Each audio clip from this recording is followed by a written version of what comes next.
হিমন্ত বিশ্ব শৰ্মাক জনাই দিব খুজিছো যে মহাপুৰুষ শ্ৰীমন্ত শংকৰদেৱৰ নাম লৈ যেতিয়া ৰাজনীতি কৰিব খোজে, গুৰুজনাৰ আটাইতকৈ মৰমৰ শিষ্য, অন্যতম মৰমৰ শিষ্য চামখাৰ পবিত্ৰ জন্মভূমি এই বৰপেটাৰ মানুহক লৈ আহি থাকিব লগা দিন নহয়। মুখ্যমন্ত্ৰীয়ে যাতে কেতিয়াও ইনচাল নকৰে, ইটিকিং নকৰে, তাৰ কাৰণে আজি ইয়াৰ পৰাই সাৱধান কৰি দিব। আমি সকলোৱে অংগীকাৰ লৈছো যে এই মাটি ভেটি আমাৰ আছিল, এই মাটি ভেটি আমাৰ হৈ আছে, এই সমন্বয় অতীতৰ পৰা আছিল আৰু আহি থাকিব লগা দিন হ'বতো। এই সমন্বয় আমি জীয়াই ৰাখিব লাগিব, জীয়াই তুলিব লাগিব, এইটো আমাৰ জাতীয় দায়িত্ব। এয়াই জাতীয়তাবাদৰ আদৰ্শ, এয়াই অসম জাতীয় পৰিষদৰ নিৰ্ভেজাল জাতীয়তাবাদ। য'ত আছে তাত সমন্বয় আছে, তাত ধৰ্মৰ নামত বিভাজন নাই, এই কথা মনত ৰাখিব। যি শক্তিয়ে ধৰ্মৰ নামত সাম্প্ৰদায়িকতা সৃষ্টি কৰি কোনোবাই ভোট বেংকৰ নামত বিভাজন, সংকীৰ্ণতা, ভেদাভেদ, ভাগ ভাগ কৰিছে, আমি যদি এখন সমাজ যদি বিচাৰো, আমি যদি মহাপুৰুষ শ্ৰীমন্ত শংকৰদেৱে দি থৈ যোৱা আদৰ্শৰে যদি এটা জাতি হত্যা বিচাৰো, তেতিয়াহ'লে জাতীয়তাবাদ আমাৰ সকলোৰে আদৰ্শ হ'ব লাগিব। তেহে আমি অসম বচাব পাৰিম, তেহে স্বাভিমানেৰে অসমৰ মানুহে নিজৰ মেৰুদণ্ড পোনাই নিজৰ শীৰ্ষ কৰি পৃথিৱীৰ মানুহৰ আগত নিজক এগৰাকী অসমীয়া বীৰ সন্তান হিচাপে নিজকে চিনাকি দাঙি ধৰিব পাৰিব, নিজক চিনাকি দিব পাৰিব। আজি এই পবিত্ৰ ভেল্লা ইতিমধ্যে কৈছে, দামোদৰদেৱে দিয়া নাম ভেল্লা চৰাই, চৰাই বাঁহৰ নামত বহু বাঁহ দেখি দিয়া নাম। যিখন পবিত্ৰ বৰপেটা সত্ৰ নগৰী, য'ত মহাপুৰুষ শ্ৰীমন্ত শংকৰদেৱ, মাধৱদেৱ, দামোদৰদেৱ, হৰিদেৱ এই চাৰিওজনা গুৰুৰ সমন্বয়ৰ এই পবিত্ৰ ভূমি, যিখন পবিত্ৰ ভূমিলৈ যেনেকৈ শিৱসাগৰ বা সমগ্ৰ অসমৰ মাজেৰে যেনেকৈ আদান ফকীৰে আহি পীৰ আহি আমাক সমন্বয়ৰ বতৰা দিছিল, ঠিক তেনেকৈ এই বৰপেটালৈ পীৰ চাহানুৰ চাহ দেৱান ইয়ালৈ আহিছিল। গতিকে সমন্বয়ৰ কথা বৰপেটাৰ বাকী ৰাইজক আৰু বেলেগকৈ বুজাব নালাগে, ক'ব নালাগে।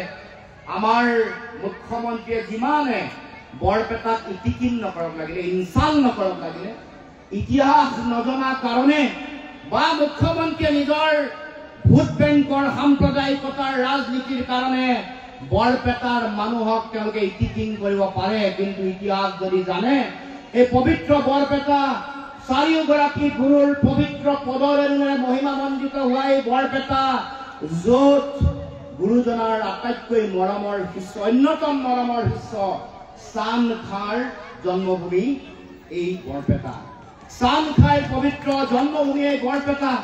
গতিকে এই কথা আমি হিমন্ত বিশ্ব শৰ্মাক জনাই দিব খুজিছো যে মহাপুৰুষ শ্ৰীমন্ত শংকৰদেৱৰ নাম লৈ যেতিয়া ৰাজনীতি কৰিব খোজে, গুৰুজনাৰ আটাইতকৈ মৰমৰ শিষ্য, অন্যতম মৰমৰ শিষ্য চামখাৰ পবিত্ৰ জন্মভূমি এই বৰপেটাৰ মানুহক লৈ আহি থাকিব লগা দিন নহয়। মুখ্যমন্ত্ৰীয়ে যাতে কেতিয়াও ইনচাল নকৰে, ইটিকিং নকৰে, তাৰ কাৰণে আজি ইয়াৰ পৰাই সাৱধান কৰি দিব। সামগ্ৰী সকলোৰে দাম বাঢ়িল, পেট্ৰল, ডিজেল, গেছৰ চিলিণ্ডাৰ দাম। আপোনালোকৰ মনত আছে নহয়, বিজেপি চৰকাৰ অহাৰ পাছত, অহাৰ আগত তেওঁলোকে চিলিণ্ডাৰ লৈ তেওঁলোকে প্ৰতিবাদ কৰিছিল। গেছৰ চিলিণ্ডাৰ মূৰত লৈ এতিয়া তেওঁলোকৰ নেত্ৰী আমাৰ মাজত নাই, সুষমা স্বৰাজে দিল্লীত প্ৰতিবাদ সাব্যস্ত কৰিছিল। আলু আৰু পিঁয়াজৰ মালা পিন্ধিছিল, যাতে সোণৰ আৰু হীৰাৰ যিটো চেইনৰ যিটো মূল্য, তাৰ মূল্য আলু আৰু পিঁয়াজৰ দাম একে ধৰণৰ চিন্তা দেখুৱাই তেওঁলোকে প্ৰতিবাদ সাব্যস্ত কৰিছিল।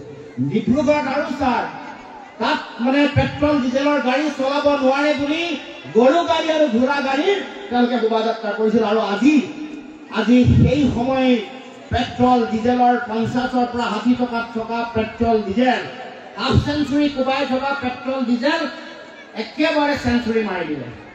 বিজেপি চৰকাৰ আহিল, লগে লগে চেঞ্চুৰী মাৰি দিছে। ইমান উস্তাদ, দাম বৃদ্ধি আমাৰ তেণ্ডুলকাৰ ফেইল মাৰিছে। গতিকে ৰাইজ, এই কথা বতৰাবোৰ আমি বুজি পাবলৈ সময় হৈছে। আপোনালোকে সকলোৱে এই যে এনেকৈ তেওঁলোকে বহু ধৰণৰ আমাক প্ৰতিশ্ৰুতি দি তেওঁলোকে ঠগিলে, মূল্য বৃদ্ধি কৰি দিছে, হিন্দু মুছলমানৰ ৰাজনীতি কৰিছে, বিদ্যুতৰ মাচুল বঢ়াইছে, আপোনালোকে এতিয়া স্মাৰ্ট মিটাৰ চাৰিওফালে লগাই দিছে। আমিতো কৈছো স্মাৰ্ট ডকাইতি আৰম্ভ হৈ গৈছে।